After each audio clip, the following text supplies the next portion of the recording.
اب ہم آتے ہیں سیدنا ابراہیم علیہ السلام کے قصے کی طرف، لیکن اس سے پہلے یہ وضاحت کر دیں کہ سیدنا ابراہیم علیہ السلام کے واقعے کے ساتھ چند دوسرے انبیاء علیہم السلام کے واقعات بھی وابستہ ہیں، مثلا سیدنا لوط علیہ السلام کا واقعہ، اس لیے کہ یہ سیدنا ابراہیم علیہ السلام کے بھتیجے بھی ہیں اور ان کے پیروکار بھی۔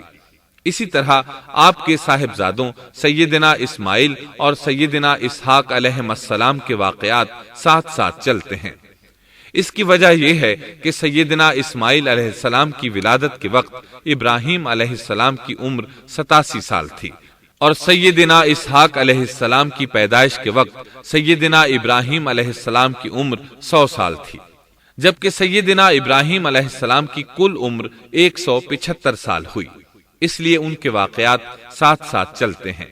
ابراہیم علیہ السلام کا قصہ سناتے ہوئے ان حضرات کا ذکر ساتھ ساتھ ضرور آئے گا، تو آئیے شروع کرتے ہیں قصہ ابراہیم علیہ السلام کا۔ صالح علیہ السلام کے بعد اللہ تعالیٰ نے سیدنا ابراہیم علیہ السلام کو مبعوث فرمایا۔ ابراہیم علیہ السلام جد الانبیاء ہیں، عظیم المرتبت اور اولو العزم پیغمبر ہیں۔ آپ کے والد کا نام طارق تھا، جبکہ اس کا لقب آزر تھا۔ آزر مدد کرنے والے کو کہتے ہیں۔ یہ شخص اپنے قبیلے کے افراد کی مدد کیا کرتا تھا، غمخواری کرتا تھا، اس لیے اس کا لقب آزر مشہور ہو گیا تھا۔ قرآن مجید میں ابراہیم علیہ السلام کا قصہ 73 مقامات پر ذکر ہوا ہے۔ یہ 73 مقامات 25 سورتوں میں ہیں، اور یہ بات ابراہیم علیہ السلام کے بلند مرتبت ہونے پر دلالت کرتی ہے۔ ابراہیم علیہ السلام بھی سام بن نوح علیہ السلام کی نسل سے ہیں۔ آپ کی پیدائش عراق کے مشہور شہر بابل میں ہوئی۔ یہ عراق کے شمال میں واقع تھا اور آج بھی موجود ہے۔ بہت بڑا شہر ہے، اس وقت بھی بڑی آبادی پر مشتمل تھا۔ یہاں بت پرستی عام ہو چکی تھی۔ اللہ تعالی سورۃ العنکبوت آیت 25 میں فرماتے ہیں، وَقَالَ إِنَّمَا اتَّخَذْتُم مِّن دُونِ اللَّهِ أَوْثَانًا مَّوَدَّةَ بَيْنِكُمْ فِي الْحَيَاةِ الدُّنْيَا۔ ابراہیم نے کہا کہ تم نے جن بتوں کی پرستش اللہ کے سوا کی ہے، انہیں تم نے اپنی آپس کی دنیاوی دوستی کے بنا پر معبود ٹھہرا لیا ہے۔ مطلب یہ کہ وہ لوگ اللہ کی عبادت بتوں کو اللہ کا شریک ٹھہرا کر کرتے تھے۔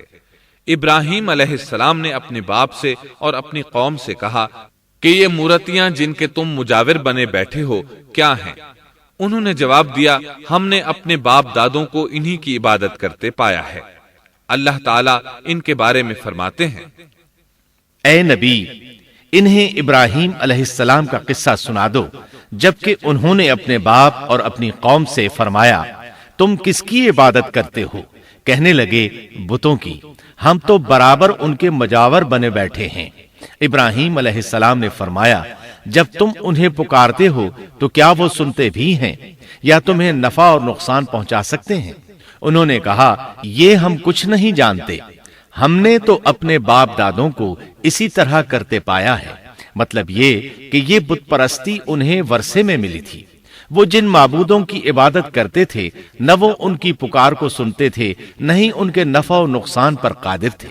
اسی لیے ابراہیم علیہ السلام انہیں جھنجھوڑ رہے تھے، لیکن اندھی تقلید اور بشری عقل کے بیکار ہو جانے نے انہیں یہ سب سوچنے سے عاری کر دیا تھا۔ اللہ تعالیٰ نے ابراہیم علیہ السلام کی خصوصی رہنمائی فرمائی تھی، جیسا کہ سورۃ الانبیاء آیت 51 میں ہے، وَلَقَدْ آتَيْنَا إِبْرَاهِيمَ رُشْدَهُ مِن قَبْلُ وَكُنَّا بِهِ عَالِمِينَ۔ اور ہم نے ابراہیم کو پہلے سے ہدایت عطا فرما دی تھی اور ہم اسے جانتے تھے۔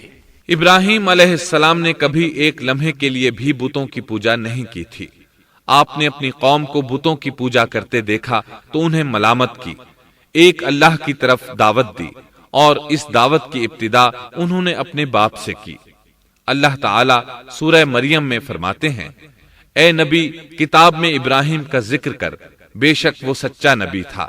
جب اس نے اپنے باپ سے کہا اے میرے باپ، بے شک مجھے وہ علم عطا ہوا ہے جو تمہیں حاصل نہیں، اس لیے میری اطاعت کریں، میں آپ کو سیدھا راستہ دکھاؤں گا۔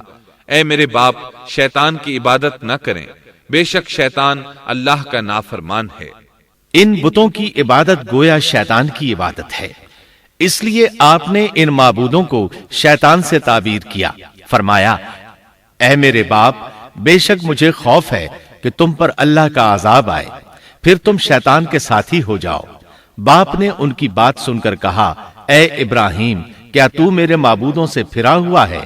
البتہ اگر تو باز نہ آیا تو میں تجھے سنسار کر دوں گا، اور تو مجھ سے ایک مدت تک دور ہو جا، یعنی مجھ سے اتنا دور ہو جا کہ کبھی مجھے نظر نہ آئے۔ ابراہیم علیہ السلام نے اپنے باپ پر نرمی اور مہربانی کرتے ہوئے ان سے کہا آپ پر سلامتی ہو، میں اپنے رب سے آپ کے لیے بخشش طلب کرتا رہوں گا۔ لیکن جب بعد میں ان پر واضح ہو گیا کہ وہ تو اللہ کا دشمن ہے تو ابراہیم علیہ السلام اس سے بے تعلق ہو گئے۔ سورہ توبہ آیت 114 میں اللہ فرماتے ہیں وما كان استغفار إبراهيم لأبيه إلا عن موعدة وعدها إياه فلما تبين له أنه عدو لله تبرأ منه ان ابراہیم لأواہ حلیم۔ اور ابراہیم کا اپنے والد کے لیے بخشش طلب کرنا ایک وعدے کی وجہ سے تھا جو وہ اس سے کر چکے تھے، لیکن جب انہیں معلوم ہو گیا کہ وہ اللہ کا دشمن ہے تو اس سے بیزار ہو گئے۔ بے شک ابراہیم بڑے نرم اور تحمل والے تھے۔ کسی ایماندار کے لیے جائز نہیں کہ وہ کسی کافر کے لیے دعائے مغفرت کرے، بلکہ مومن پر حرام ہے کہ وہ کسی کافر یا عیسائی وغیرہ کے لیے مغفرت طلب کرے یا اس سے یہ کہے کہ اللہ تجھ پر رحم کرے۔ ابراہیم علیہ السلام کے والد نے انہیں دھمکی دی تھی کہ اگر تم اس دعوت سے باز نہ آئے تو میں تمہیں سنسار کر دوں گا۔ اس کے جواب میں ابراہیم علیہ السلام اپنے والد کے ساتھ انتہائی شفقت سے پیش آئے اور اس سے کہنے لگے میں آپ کے لیے اپنے رب سے استغفار کرتا رہوں گا، اس لیے کہ آپ اپنے والد پر بے حد مہربان تھے۔ اسی لیے اللہ تعالیٰ بھی ابراہیم علیہ السلام پر بے حد مہربان تھے، اور آپ کا لقب خلیل الرحمن رکھ دیا گیا۔ خلت محبت کا وہ انتہائی درجہ ہے جس کے ساتھ دل محبت سے بھر جاتا ہے، یعنی وہ بہت سے لوگوں سے بڑھ کر اللہ تعالیٰ کو محبوب تھے۔ والد کے سخت جواب کے بعد ابراہیم علیہ السلام نے ان سے علیحدگی اختیار کر لی اور انہیں مخاطب کر کے فرمایا میں تمہیں چھوڑتا ہوں، اور جنہیں تم اللہ کے سوا پکارتے ہو ان کو بھی چھوڑتا ہوں، میں اپنے رب کو پکاروں گا۔ مجھے امید ہے میں اپنے رب کو پکار کر محروم نہیں رہوں گا۔ آپ اللہ کے پیارے اور پسندیدہ نبی تھے۔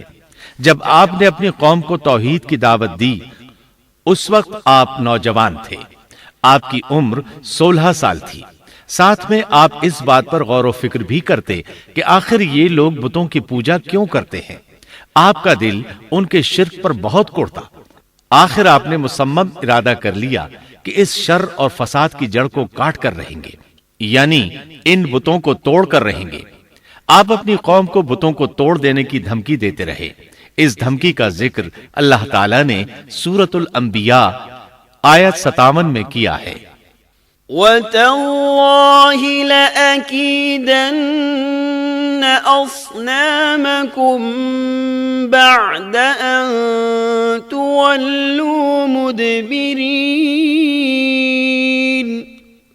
اور اللہ کی قسم میں تمہارے بتوں کا علاج کروں گا جب تم پیٹھ پھیر کر جا چکے ہوگے۔ یہ بات ابراہیم علیہ السلام نے پوشیدہ نہیں اعلانیہ کہی تھی۔ آخر انتظار کا وقت ختم ہوا، عید کا دن آ پہنچا۔ عید کے دن وہ لوگ صبح سویرے گھر سے نکلنے سے پہلے کھانا پکا کر اپنے معبودوں کے سامنے رکھتے تھے، پھر شہر سے باہر ایک میدان میں جمع ہوتے۔ وہاں کھیلتے کودتے خوشیاں مناتے، ناز سے چلتے پھرتے اور کھانا کھاتے، شام کو گھروں کی طرف آتے، صبح بتوں کے پاس جو کھانا رکھ گئے تھے اس کو اٹھاتے اور تبرک سمجھ کر کھا جاتے۔ اپنے معمول کے مطابق انہوں نے عید کی تیاری کر لی، لیکن ابراہیم علیہ السلام تیار نہ ہوئے، اس لیے کہ وہ تو ان کے ساتھ جانے کا ارادہ ہی نہیں رکھتے تھے۔ وہ لوگ جانے سے پہلے ابراہیم علیہ السلام کے پاس آئے اور کہنے لگے، کیا آپ ہمارے ساتھ نہیں جائیں گے؟ سیدنا ابراہیم علیہ السلام نے آسمان کی طرف نگاہ کی اور فرمایا، میں بیمار ہوں۔ یہ تمام واقعہ سورۃ الانبیاء آیات 51 تا 58 میں بیان ہوا ہے۔ یقیناً ہم نے ابراہیم کو پہلے سے ہدایت فرما دی تھی اور ہم اسے جانتے تھے، جبکہ اس نے اپنے باپ سے اور اپنی قوم سے کہا کہ یہ مورتیاں جن کے تم مجاور بنے بیٹھے ہو کیا ہیں؟ سب نے کہا، ہم نے اپنے باپ دادوں کو انہی کی عبادت کرتے پایا ہے۔ آپ نے فرمایا، پھر تو تم اور تمہارے باپ دادا سبھی یقیناً کھلی گمراہی میں مبتلا رہے۔ کہنے لگے، کیا آپ سچ مچ ہمارے پاس حق لائے ہیں یا یوں ہی مذاق کر رہے ہیں؟ آپ نے فرمایا، نہیں نہیں، در حقیقت تم سب کا پروردگار تو وہ ہے جو آسمان و زمین کا مالک ہے، جس نے انہیں پیدا کیا ہے۔ میں تو ایسی بات کا گواہ اور قائل ہوں، اور اللہ کی قسم میں تمہارے ان معبودوں کا علاج تمہاری غیر موجودگی میں کروں گا۔ پس اس نے ان سب کے ٹکڑے کر دیے، البتہ صرف بڑے بت کو چھوڑ دیا۔ یہ اس لیے کیا کہ وہ سب اس کی طرف لوٹے۔ ابراہیم علیہ السلام نے لوگوں کے ساتھ عیدگاہ جانے سے انکار کیا اور عذر پیش کیا کہ وہ بیمار ہیں۔ وہ لوگ آپ کو چھوڑ کر چلے گئے۔ بعد میں ابراہیم علیہ السلام ان بتوں کے پاس گئے، دیکھا کہ ان کے سامنے کھانا پڑا ہے۔ چونکہ سب لوگ کھانا لائے تھے اس لیے یہ کھانا بہت زیادہ تھا، لیکن ان جھوٹے معبودوں نے اسے کھانا تو درکنار اس کو چھوا تک نہ تھا۔ ابراہیم علیہ السلام نے انہیں مخاطب کر کے کہا، یہ اتنا کھانا تمہارے سامنے پڑا ہے، تم اس کو کھاتے کیوں نہیں؟ تمہیں کیا ہو گیا کہ بات تک نہیں کرتے؟ پھر پوری قوت سے دائیں ہاتھ سے کلہاڑا مار کر ان کے ٹکڑے ٹکڑے کر دیے، لیکن بڑے بت کو چھوڑ دیا تاکہ سب اسی کی طرف رجوع کریں۔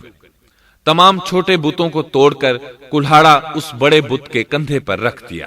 مشرکین میلے سے لوٹے تو دیکھا ان کے سارے معبود اوندھے منہ ٹوٹے پھوٹے پڑے ہیں، ان کے تمام معبودوں کو توڑ دیا گیا تھا۔ وہ حیران رہ گئے کہ یہ کیسے ہو گیا، کس نے کیا؟ کہنے لگے، یہ کام کس ظالم کا ہے؟ اس نے ہمارے معبودوں کی توہین کی ہے۔ اس وقت جن لوگوں نے ابراہیم علیہ السلام کا وہ کلام سنا تھا انہیں ان کا خیال آ گیا۔ کہنے لگے، وہ نوجوان جس کا نام ابراہیم ہے اسے ہم نے اپنے بتوں کی مذمت کرتے سنا ہے۔ اللہ کی قدرت کہ ابراہیم علیہ السلام کا جو مقصد تھا وہ خود بخود پورا ہو رہا تھا۔ قوم کے لوگ مشورہ کر رہے تھے کہ سب کو جمع کرو اور اسے بلاؤ، پھر اسے سزا دو۔ چنانچہ تمام اہل باطل چھوٹے بڑے جمع ہو گئے، کارروائی شروع ہو گئی۔ کہنے لگے، اے ابراہیم، ہمارے معبودوں کے ساتھ یہ لغو حرکت تو نے کی ہے۔ ابراہیم علیہ السلام نے جواب دیا، یہ کام تو اس بڑے بت کا ہے، مجھ سے کیوں پوچھتے ہو؟ تم اپنے معبودوں سے کیوں نہیں پوچھ لیتے کہ ان کے ٹکڑے کس نے اڑائے ہیں؟ ابراہیم علیہ السلام کا جواب سن کر وہ سب سوچ میں پڑ گئے۔ پھر کہنے لگے، ہم نے بڑی غلطی کی، اپنے معبودوں کے پاس کسی کو حفاظت کے لیے نہیں چھوڑا۔ اس قدر واضح بات محسوس کر کے بھی وہ ظالم ایمان نہ لائے، بلکہ شیطان نے ان کے دلوں میں وسوسہ ڈالا اور انہوں نے غور و فکر کر کے کہا، اے ابراہیم، کیا تمہیں علم نہیں؟ یہ تو بے زبان ہیں، یہ بول نہیں سکتے۔ اب ابراہیم علیہ السلام نے فرمایا، تب پھر تم اللہ کے سوا اس چیز کی عبادت کرتے ہو جو تمہیں کچھ بھی نفع نہ دے سکے اور نہ نقصان پہنچا سکے۔ تعجب ہے تم پر اور ان پر بھی جنہیں تم اللہ کے سوا پکارتے ہو، کیا تم میں بالکل عقل نہیں؟ اس طرح ابراہیم علیہ السلام نے ان پر حقیقت خوب اچھی طرح واضح کر دی۔ ان سے فرمایا، تم ان کی پوجا کرتے ہو جن کو تم خود تراشتے ہو، یعنی ان کا حال تو یہ ہے کہ تم نے ان کو خود اپنے ہاتھوں سے تراشا اور ان کی عبادت کرنے لگے، جبکہ تمہیں اور تمہاری بنائی ہوئی چیزوں کو اللہ ہی نے پیدا کیا ہے۔ ابراہیم علیہ السلام نے ایک کلہاڑے کی مدد سے ان سب بتوں کو تہس نہس کر دیا تھا۔ یہ اس بات کی واضح ترین نشانی تھی کہ یہ بالکل بے بس ہیں، لیکن اس واضح نشانی کے باوجود وہ اپنے کفر ہی پر ڈٹے رہے اور لگے ابراہیم علیہ السلام کو دھمکیاں دینے۔ قالوا ابنوا له بنيانا فألقوه في الجحيم، کہنے لگے اس کے لیے ایک آتش کدہ بناؤ اور اسے اس دہکتی آگ میں ڈال دو۔ پھر ان لوگوں نے ایک چٹیل میدان کا انتخاب کیا جہاں مٹی نام کی کوئی چیز نہیں تھی۔ اس میدان کو پتھروں کی باڑ کے ساتھ گھیر دیا گیا۔ پھر سب لوگوں کو حکم دیا گیا کہ وہ لکڑیاں جمع کر کے اس گھیری ہوئی جگہ میں رکھیں۔ چنانچہ سب لوگ لکڑیاں جمع کر کے وہاں لانے لگے، یہاں تک کہ عورتوں اور بچوں نے بھی اس کام میں بڑھ چڑھ کر حصہ لیا۔ میدان میں اتنی لکڑیاں جمع ہو گئیں کہ زمین نظر نہیں آتی تھی۔ یہ لکڑیاں زمین پر ایک اونچی دیوار محسوس ہوتی تھیں۔ پھر ان لکڑیوں کو آگ لگائی گئی۔ جب آگ کے شعلے آسمان سے باتیں کرنے لگے تو انہوں نے ابراہیم علیہ السلام کو آگ میں ڈالنے کے لیے ایک جھولا تیار کیا۔ اس میں سیدنا ابراہیم علیہ السلام کو رکھا گیا۔ اس وقت آپ نے یہ دعا پڑھی، حسبنا اللہ ونعم الوکیل، ہمیں اللہ کافی ہے اور وہی بہترین کارساز ہے۔ یہ کلمہ ہر محتاج اور مصیبت زدہ کو پڑھنا چاہیے۔ بخاری میں ہے، رسول اللہ صلی اللہ علیہ وسلم نے فرمایا، حسبنا اللہ و نعم الوکیل ابراہیم علیہ السلام نے اس وقت فرمایا تھا جب انہیں آگ میں پھینکا جانے لگا تھا۔ مطلب یہ کہ ہم اللہ ہی پر بھروسہ کرتے ہیں، اس کے سوا ہمارا کسی پر بھروسہ نہیں۔ بعض روایات میں یہ بھی ہے کہ جب ابراہیم علیہ السلام کو آگ میں ڈالا جانے لگا تو جبریل علیہ السلام آئے اور کہا، اے ابراہیم، کوئی حاجت ہے تو میں حاضر ہوں۔ ابراہیم علیہ السلام نے فرمایا، اگر تم اپنی مرضی سے آئے ہو تو مجھے تمہاری کوئی ضرورت نہیں۔ ایک دوسری روایت میں ہے کہ بارش کے فرشتے نے حاضر ہو کر کہا تھا، اے ابراہیم، مجھے حکم دیجئے میں بارش برسا کر اس آگ کو بجھا دوں۔ لیکن ایسی تمام روایات ضعیف ہیں۔ یوں بھی اللہ کا حکم ان سے پہلے کام کرنے والا تھا۔ اللہ تعالیٰ سورہ انبیاء آیت 69 اور 70 میں فرماتے ہیں، قلنا يا نار كوني بردا وسلاما على إبراهيم وأرادوا به كيدا فجعلناهم الأخسرين۔ ہم نے کہا، اے آگ ابراہیم پر ٹھنڈی ہو جا اور سلامتی والی ہو جا۔ گو انہوں نے ابراہیم کا برا چاہا لیکن ہم نے انہیں ہی نقصان پانے والا کر دیا۔ چنانچہ جب ابراہیم علیہ السلام کو آگ میں ڈالا گیا تو وہ ٹھنڈی ہو گئی۔ ابن عباس رضی اللہ عنہما فرماتے ہیں، اگر اللہ تعالیٰ آگ سے یہ نہ فرماتے کہ سلامتی والی ٹھنڈی ہو جا تو وہ اس قدر سرد ہو جاتی کہ اس کی ٹھنڈک سے تکلیف محسوس ہوتی۔ گویا آگ بھی اللہ کے حکم کے بغیر نہیں جلا سکتی، چھری اللہ کے حکم کے بغیر نہیں کاٹ سکتی، اس لیے کہ یہ بھی اللہ کی مخلوق ہیں اور ان کی قدرت بھی اللہ کے پاس ہے۔ وہ چاہے تو ان کو قدرت عطا کر دے، چاہے تو قدرت واپس لے لے۔ آگ کو ٹھنڈا ہونے کا حکم ہوا، وہ ٹھنڈی ہو گئی۔ اس نے نہ ابراہیم علیہ السلام کے کپڑے جلائے، نہ جسم کے کسی حصے کو کوئی نقصان پہنچایا، صرف وہ رسیاں جلائیں جن سے آپ کو باندھا گیا تھا۔ سبحان اللہ۔ لوگ آگ کے گرد اس انتظار میں کھڑے تھے کہ جو ہی انہیں آگ میں پھینکا جائے گا وہ جل کر راکھ ہو جائیں گے، لیکن وہ یہ دیکھ کر حیران رہ گئے کہ ابراہیم علیہ السلام بڑے ناز سے آگ کے درمیان بیٹھے ہیں۔ بعض روایات میں ہے کہ ابراہیم علیہ السلام فرمایا کرتے تھے، مجھے ان دنوں جو راحت اور سکون حاصل تھا ویسا آگ سے نکلنے کے بعد نہیں ہوا۔ لوگ اس معجزے کو دیکھ کر حیرت زدہ تھے۔ پھر ابراہیم علیہ السلام آگ سے نکلے۔ اتنا بڑا معجزہ دیکھنے کے باوجود لوط علیہ السلام کے سوا کوئی شخص پورے بابل شہر سے ان پر ایمان نہ لایا۔ اللہ تعالیٰ فرماتے ہیں، فآمن له لوط، پس ابراہیم پر لوط ایمان لائے۔ مطلب یہ کہ پوری بستی سے لوط علیہ السلام تھے جو آپ پر ایمان لائے تھے، باقی تمام لوگ کفر ہی پر ڈٹے رہے۔ ابراہیم علیہ السلام ان کا رویہ دیکھ کر نا امید ہو گئے کہ اس سے بڑھ کر یہ کون سا معجزہ دیکھنا چاہتے ہیں۔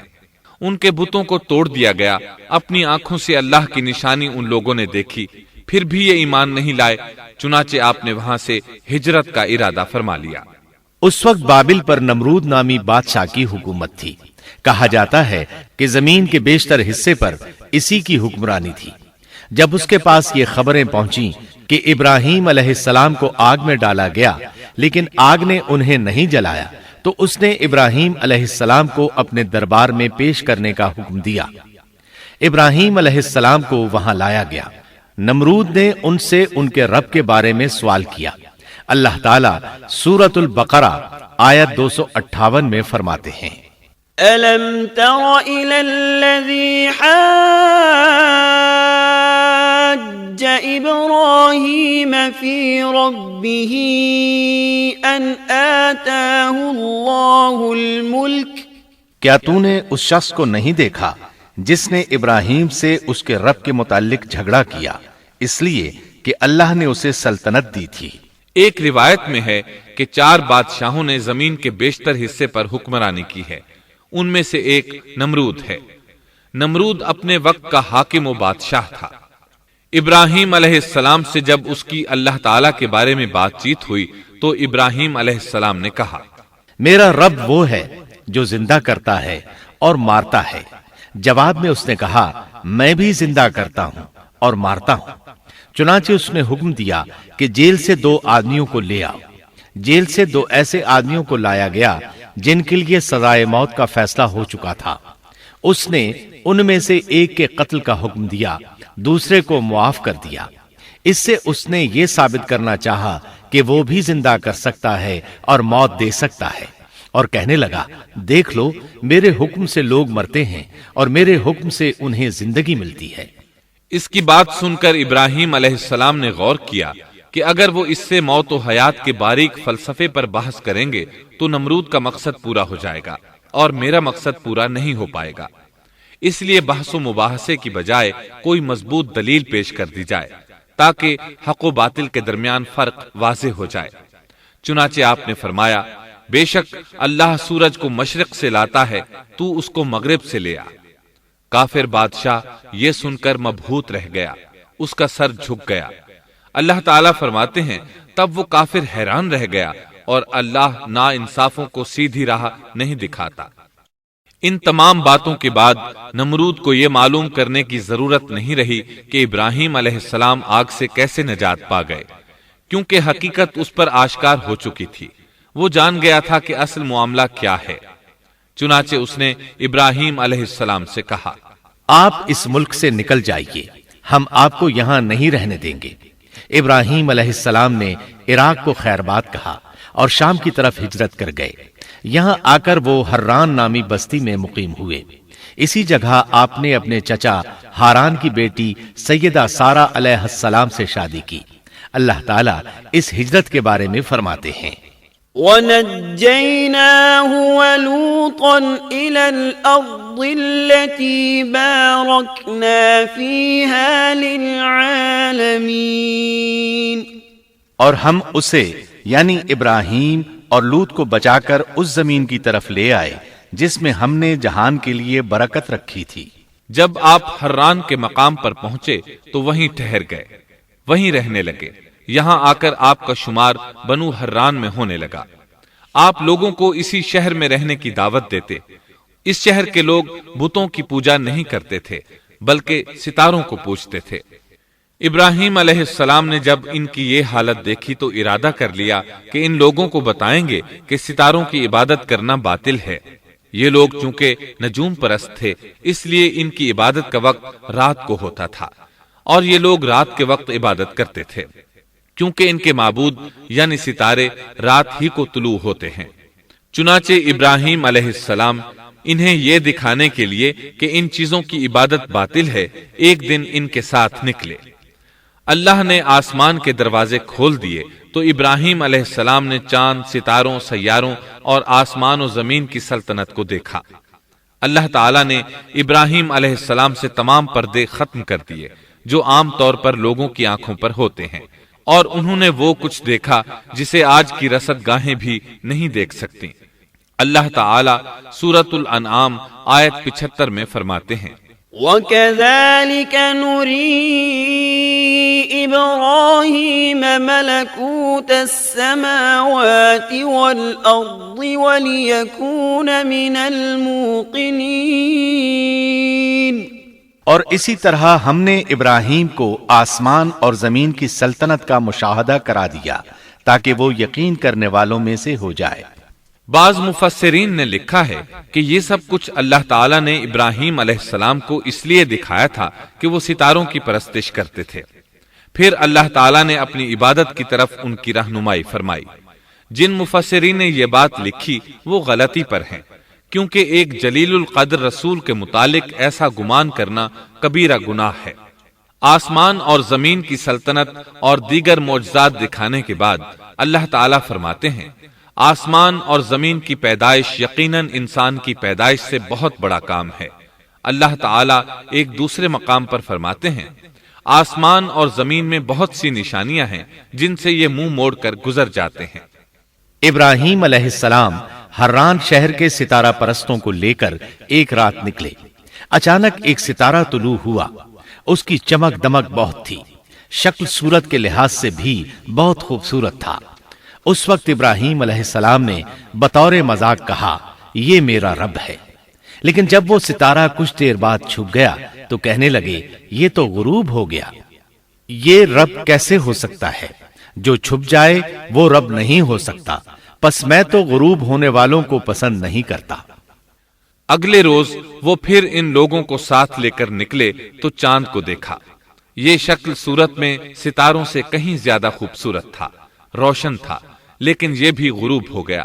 تو ابراہیم کہنے لگے، اگر مجھے میرے رب نے ہدایت نہ کی تو میں گمراہ لوگوں میں شامل ہو جاؤں گا۔ اے اللہ، تو کہاں ہے؟ اپنی طرف میری رہنمائی کر۔ ان باتوں سے ابراہیم علیہ السلام ان لوگوں کو غور و فکر کی دعوت دے رہے تھے تاکہ وہ غور کریں، آخر رب چھپ کیسے سکتا ہے؟ اگر چاند رب ہے اور دن کے وقت کسی کو اپنے معبود کی حاجت ہوگی تو وہ کیا کرے گا؟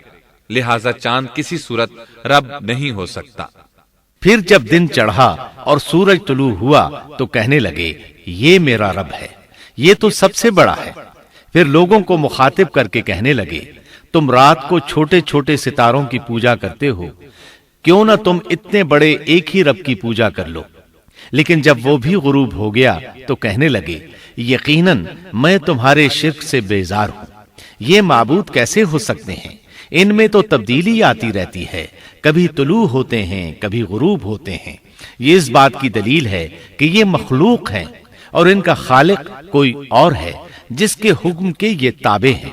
جب یہ خود مخلوق ہیں اور کسی اور کے تابع ہیں تو کسی کو نفع نقصان پہنچانے پر کس طرح قادر ہو سکتے ہیں؟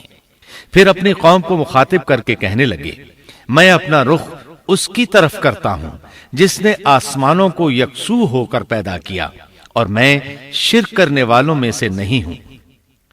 اب بھی وہ اپنی بات پر اڑے رہے۔ تب آپ نے فرمایا، تم مجھ سے اللہ کے بارے میں جھگڑ رہے ہو، مجھے تو اللہ راہ دکھا چکا ہے اور اس نے مجھے دلیل عطا فرمائی ہے۔ میں یقیناً جانتا ہوں کہ تمہارے تمام معبود بے بس اور بے طاقت ہیں۔ جاؤ، تم سے اور تمہارے ان معبودوں سے جو ہو سکے کر لو، میرے رب کی مرضی کے بغیر کچھ بھی نہیں ہو سکتا۔ میرے رب نے ہر چیز کے علم کو اپنے گھیرے میں لے رکھا ہے۔ کیا پھر بھی تم نصیحت حاصل نہیں کرو گے؟ اور میں تمہارے معبودوں سے خوف کیوں کھاؤں؟ تم اللہ سے نہیں ڈرتے؟ ان کو اللہ کا شریک ٹھہرا رہے ہو۔ اللہ نے اس کی کوئی دلیل نازل نہیں کی۔ اگر تم میں صحیح علم ہے تو تم ہی بتلا دو کہ ہم دونوں جماعتوں میں سے امن کا زیادہ حقدار کون ہے۔ امن انہی کے لیے ہے جو ایمان لانے کے بعد دین کو شرک سے خلط ملط نہیں کرتے۔ حقیقت میں ہدایت یافتہ وہی لوگ ہیں۔ یہی ہمارے وہ دلائل تھے جو ہم نے ابراہیم علیہ السلام کو ان کی قوم کے مقابلے میں عطا کیے تھے، اور ہم جسے چاہیں مرتبے میں بڑھا دیں۔ بے شک تیرا رب بڑی حکمت والا ہے۔ ان لوگوں نے پھر بھی کفر ہی کیا، کوئی بھی ایمان نہ لایا۔ چنانچہ ابراہیم علیہ السلام نے ایک بار پھر ہجرت کی اور مصر جا پہنچے۔ مصر کے بادشاہ کو خبر ملی کہ ایک شخص ہجرت کر کے آیا ہے اور اس کے ساتھ ایک عورت ہے، وہ بہت زیادہ حسین و جمیل ہے۔ چنانچہ اس ظالم نے اپنے کارندوں کو بھیجا کہ اس عورت کو میرے پاس لے آؤ، ساتھ ہی اس سے پوچھنا کہ تمہارے ساتھ جو آدمی ہے وہ کون ہے، اگر وہ اس کا خاوند ہو تو اسے قتل کر دینا۔ ادھر بادشاہ نے اپنے کارندوں کو حکم دیا، ادھر اللہ نے ابراہیم علیہ السلام کی طرف وحی بھیج دی۔ انہوں نے سارا علیہ السلام سے کہا، اگر وہ تجھ سے میرے بارے میں پوچھیں تو بتا دینا تم میری بہن ہو۔ پھر سارا سے بولے، اے سارا، روئے زمین پر میرے اور تیرے سوا کوئی مومن نہیں، یعنی یہ کافروں کی سرزمین ہے، یہاں کوئی مومن نہیں، اس لحاظ سے تم میری دینی بہن ہو۔ پھر بادشاہ نے ابراہیم علیہ السلام کو پیش کرنے کا حکم دیا۔ اس نے آپ سے پوچھا، یہ عورت کون ہے؟ آپ نے فرمایا، یہ میری بہن ہے۔ اس طرح ابراہیم علیہ السلام کی زندگی میں 3 موقع ایسے آئے کہ انہوں نے اللہ کے دین کی حمایت اور مدافعت کے لیے توریہ کیا۔ توریہ کا مطلب یہ ہے کہ واقعہ کچھ اور ہو لیکن کوئی شخص کسی خاص مصلحت کی وجہ سے اسے 2 معانی والے الفاظ کے ساتھ اس انداز میں بیان کرے کہ سننے والا اس واقعہ کو نہ سمجھ سکے بلکہ اس کا ذہن خلاف واقعہ چیز کی طرف منتقل ہو جائے۔ شریعت نے بعض مخصوص حالات میں اس کی اجازت دی ہے۔ وہ 3 مواقع جہاں ابراہیم علیہ السلام نے توریہ فرمایا، ان کی وضاحت کچھ اس طرح ہے۔ ایک یہ کہ آپ نے میلے پر نہ جانے کی غرض سے ان لوگوں سے کہا تھا کہ میں بیمار ہوں۔ دوسرے موقع پر یہ فرمایا تھا، یہ کام اس بڑے سردار بت کا ہے۔ تیسرے، سارا علیہ السلام کو دینی بہن قرار دیا۔ اس ظالم بادشاہ نے سارا علیہ السلام کو اپنی تحویل میں لے لیا۔ جب سارا علیہ السلام کو معلوم ہوا کہ وہ ایک بدکار شخص ہے تو انہوں نے اللہ تعالیٰ سے دعا کی، اے اللہ، تجھے معلوم ہے میں تجھ پر اور تیرے نبی پر ایمان لائی ہوں اور اپنے جسم کو اپنے خاوند کے سوا ہر ایک سے محفوظ رکھا ہے، لہٰذا آپ اس کافر کو مجھ پر مسلط نہ کیجیے گا۔ چنانچہ اس کافر بادشاہ نے جب سیدہ سارا کو پکڑنے کے لیے اپنا ہاتھ بڑھایا تو اس کا ہاتھ شل ہو گیا اور اپنی جگہ پر جم گیا۔ وہ لگا چیخ پکار کرنے، اس میں اتنی طاقت نہ رہی کہ اپنے ہاتھ کو حرکت دے سکے۔ اس کی آواز سن کر اس کے محافظ بھاگے ہوئے آئے، انہوں نے اس کے ہاتھ کو چھڑانا چاہا لیکن چھڑا نہ سکے۔ اس کی یہ حالت دیکھ کر سیدہ سارا خوف زدہ ہو گئیں۔ انہوں نے سوچا اگر یہ مر گیا تو لوگ کہیں گے اسے میں نے قتل کیا ہے۔ چنانچہ انہوں نے اللہ سے دعا کی کہ اسے چھوڑ دیا جائے۔ اللہ تعالیٰ نے آپ کی دعا قبول کر لی، اس کا ہاتھ ٹھیک ہو گیا، لیکن وہ ظالم پھر بھی نہ ڈرا۔ اس نے ایک بار پھر آپ کی طرف ہاتھ بڑھایا، اس کا ہاتھ پھر شل ہو گیا۔ سیدہ سارا نے پھر دعا کی، وہ دوبارہ ٹھیک ہو گیا، وہ پھر بھی باز نہ آیا۔ تیسری بار پھر اس نے ان کی طرف ہاتھ بڑھایا، اس بار بھی اس کا ہاتھ شل ہو گیا۔ اب وہ سیدہ سارا علیہ السلام سے کہنے لگا، اب کی بار اگر تو مجھے اس مصیبت سے نجات دلائے گی تو میں تجھے چھوڑ دوں گا اور کبھی تیرے آڑے نہیں آؤں گا۔ چنانچہ سیدہ سارا علیہ السلام نے اللہ تعالی سے دعا کی، وہ ٹھیک ہو گیا۔ تب اس نے اپنے کارندوں کو آواز دی اور ان سے بولا، تم میرے پاس کسی انسان کو نہیں بلکہ سرکش جن کو لائے ہو۔ پھر اس نے انہیں رہا کر دیا، عزت و اکرام سے رخصت کیا اور ان کی خدمت کے لیے اپنی بیٹی ہاجرہ کو ساتھ کر دیا۔ سارا علیہ السلام واپس لوٹیں تو دیکھا کہ ابراہیم علیہ السلام نماز پڑھ رہے ہیں۔ نماز کے بعد انہوں نے پوچھا، سارا، اس نے تمہارے ساتھ کیا سلوک کیا؟ سیدہ سارا علیہ السلام نے سارا واقعہ سنا دیا۔ سن کر آپ نے فرمایا، الحمدللہ۔ پھر بولے، اب ہم یہاں نہیں رہیں گے بلکہ واپس جائیں گے۔ چنانچہ آپ ایک بار پھر فلسطین میں آ گئے، وہیں اپنی زندگی بسر کرنے لگے۔ اب ہم آگے بڑھتے ہیں۔ جب آپ فلسطین میں مستقل طور پر رہائش پذیر ہوئے تو لوط علیہ السلام بھی آپ کے ساتھ تھے۔ لوط علیہ السلام آپ کے بھتیجے تھے، ان کے والد کا نام ہاران تھا۔ یہ بچپن ہی سے سیدنا ابراہیم علیہ السلام کے زیر سایہ رہے، انہی کے ہاں پرورش پائی، اس لیے دین حق فوراً قبول کر لیا۔ جب سیدنا ابراہیم علیہ السلام نے عراق سے شام کی طرف ہجرت کی تو یہ آپ کے ساتھ تھے، وہاں سے حران گئے تب بھی ساتھ تھے، پھر مصر کی طرف ہجرت کی تو بھی لوط علیہ السلام ان کے ساتھ تھے۔ آخرکار جب آپ نے مصر کو بھی خیر بات کہا اور فلسطین آ گئے تب بھی یہ ساتھ تھے۔ اب ابراہیم علیہ السلام نے لوط علیہ السلام کو حکم دیا کہ وہ بستی سدوم کی طرف چلے جائیں، اس لیے کہ اس بستی کے لوگ کفر کی انتہائی گہرائی میں جا چکے ہیں، انہیں کفر و شرک سے نکالنے کے لیے وہاں جائیں، انہیں اللہ کے احکام سنائیں، اللہ کی طرف دعوت دیں۔ چنانچہ لوط علیہ السلام تو اس طرف روانہ ہو گئے، اور ادھر فلسطین میں صرف 3 مسلمان رہ گئے، ابراہیم علیہ السلام، ان کی زوجہ محترمہ سیدہ سارہ اور سیدہ ہاجرہ علیہ السلام وہیں رہائش پذیر رہے اور لوگوں کو مسلسل اللہ کی طرف دعوت دیتے رہے، یہاں یہ بے شمار مال و دولت کے بھی مالک بن گئے۔ جب ان کی عمر 85 یا 86 سال ہوئی تو سارہ علیہ السلام نے سوچا، میں بانجھ ہوں، میرے خاوند بوڑھے ہیں، لیکن اولاد کی تمنا ہے، تو کیوں نہ میں اپنی لونڈی ہاجرہ ہدیے اور تحفے کے طور پر ابراہیم علیہ السلام کو دے دوں۔ چنانچہ ہاجرہ ابراہیم علیہ السلام کو مل گئیں، انہوں نے ان سے شادی کر لی۔ اللہ رب العزت نے جلد ہی ان کے بطن سے آپ کو اسماعیل علیہ السلام عطا فرمائے۔ ہاجرہ علیہ السلام کے ماں بننے پر اور ان کی اولاد کو دیکھ کر سیدہ سارہ علیہ السلام کو فطری طور پر غیرت کا احساس ہوا۔ اللہ کی قدرت دیکھیے، خود ہی انہیں ہاجرہ کو تحفے میں دیا تاکہ اولاد حاصل ہو، اور جب وہ ماں بن گئیں تو اب غیرت محسوس کر رہی ہیں۔ اپنی اس کیفیت سے مجبور ہو کر سیدہ سارہ نے ابراہیم علیہ السلام سے کہا، آپ مجھے اس کے ساتھ ایک جگہ پر نہ رکھیں۔ مورخین اور سیرت نگار لکھتے ہیں کہ ہاجرہ علیہ السلام ایک نطاق پہنا کرتی تھی، یعنی وہ جسم کے درمیان ایک لمبا کپڑا لٹکا لیتی تھیں تاکہ وہ کپڑا گھسٹ گھسٹ کر قدموں کے نشانات مٹا دے اور سارہ کو نظر نہ آئے، کیونکہ سارہ غیرت کی حد کو پہنچ چکی تھی۔ ابراہیم علیہ السلام نے جب سارہ علیہ السلام کے اندر غیرت کے آثار دیکھے تو ہاجرہ کو ان کی نگاہوں سے دور کر دیا۔ ادھر اللہ کا حکم بھی نازل ہو گیا کہ اپنی بیوی ہاجرہ اور دودھ پیتے بچے اسماعیل کو ساتھ لے لیں اور مکہ کی طرف رخ کر لیں۔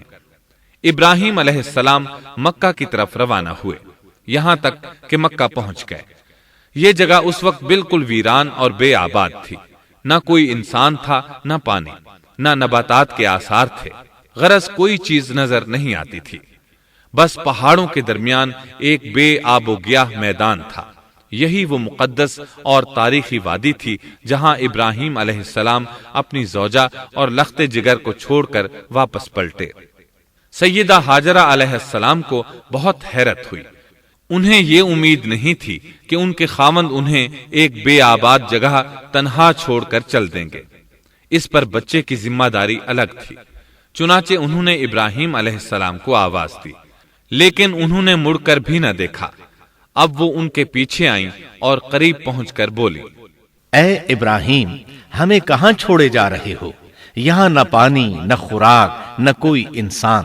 ابراہیم علیہ السلام نے پھر بھی کوئی جواب نہ دیا، کوئی پریشانی بھی ظاہر نہ کی اور چلتے رہے۔ سیدہ ہاجرہ بھی آپ کے پیچھے چلتی رہیں اور پوچھتی رہیں کہ ہمیں کس کے حوالے کر کے جا رہے ہیں؟ یہاں تو کوئی بھی جاندار نہیں، مکمل طور پر بے آباد علاقہ ہے، لیکن انہوں نے اب بھی کوئی توجہ نہ دی۔ آخر سیدہ ہاجرہ نے کہا، کیا آپ کو اللہ نے اس کام کا حکم دیا ہے؟ اب آپ نے جواب میں فرمایا، ہاں۔ تب سیدہ ہاجرہ بولی، اگر یہ بات ہے تو اللہ تعالی ہرگز ہمیں ضائع نہیں ہونے دے گا۔